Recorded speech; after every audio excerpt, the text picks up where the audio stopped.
বাঙালি সংস্কৃতি ও ঐতিহ্যকে শিক্ষার্থীদের মাঝে তুলে ধরতে দৌলত খান জয়নাল আবেদিন ল্যাবরেটরি হাই স্কুলে অনুষ্ঠিত হয়েছে অবহমান পিঠা উৎসব 2026। উৎসবকে ঘিরে বিদ্যালয় প্রাঙ্গণে সৃষ্টি হয় আনন্দ ঘন ও উৎসব মুখর পরিবেশ।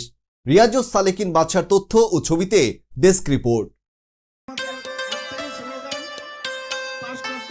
দৌলত খান উপজেলা চালতাতলী জয়নাল আবেদিন ল্যাবরেটরি হাই স্কুলে আবহমান বাংলার পিঠা উৎসব 2026 অনুষ্ঠিত হয়েছে। জয়নাল আবেদিন ল্যাবরেটরি হাই স্কুলের প্রতিষ্ঠাতা সভাপতি খালেদা খানমের সভাপতিত্বে পিঠা উৎসবে প্রধান অতিথির আসন অলংকৃত করেন অতিরিক্ত ডিআইজি র্যাব সদর দপ্তর মোহাম্মদ সালেউদ্দিন।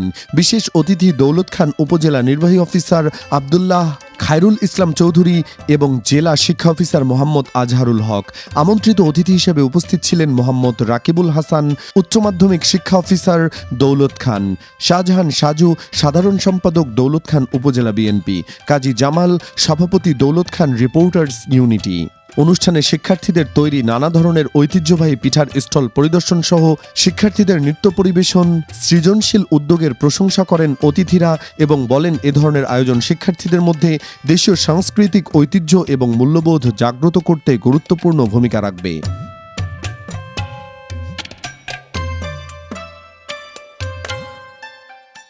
সেই বাবা পিঠা, পুলি পিঠা, চিতল পিঠা এগুলা তৈরি হতো, এখন কিন্তু সেগুলা হারিয়ে গেছে, কালের আবর্তনে এগুলো হারিয়ে গেছে। এগুলো আমরা বিভিন্ন মার্কেটে, দোকানে, বাজারে, হোটেলে খেতে পাই।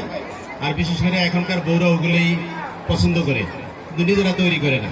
সব মিলে আমার কাছে খুব ভালো লাগছে পিঠা উৎসব। আমরা এই পিঠা উৎসবে আসতে পেরে নিজেদেরকে ধন্য মনে করছি এবং এইরকম পড়াশোনার পাশাপাশি তোমরা এরকম কোকার অ্যাক্টিভিটিস, খেলাধুলা প্লাস এরকম অনুষ্ঠানের আয়োজন করার জন্য আমি কর্তৃপক্ষকে ধন্যবাদ জানাই। আমাদের এই যুগ পরিবর্তন হয়ে ডিজিটাল হওয়ার পাশাপাশি আমরা এগুলি হারিয়ে ফেলছি। সেই হারানো ঐতিহ্য ধরে রাখার জন্যই এই বিদ্যালয়ের এই আয়োজন। ভালো ছাত্র হচ্ছে ভালো মানুষ বেশি দরকার। অনেক ভালো ভালো ছাত্র আছে, বাংলাদেশের সচিব হয়েছেন, টিএন হয়েছেন, ডিসি হয়েছেন, তারা দুর্নীতি করে রাতের ভোট দিয়ে করেছেন।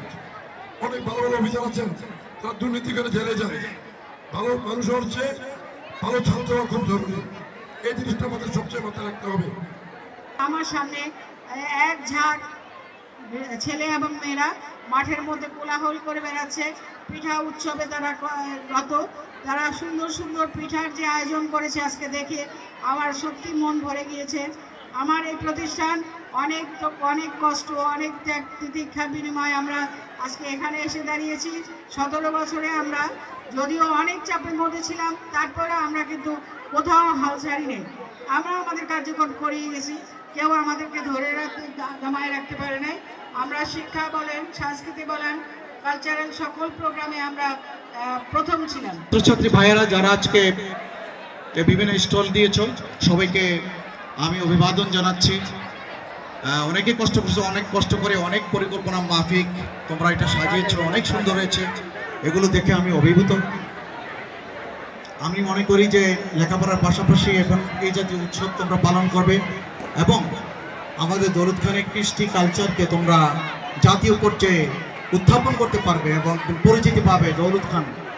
শুধু তাই নাই, দৌলত খান কিন্তু জাতীয়ভাবে একটি অঞ্চল, যে অঞ্চলে সাধারণত ভদ্র সম্প্রদায়ের লোকজন বসবাস করে, যারা অতিথি আপ্যায়নে বাংলাদেশের সেরা।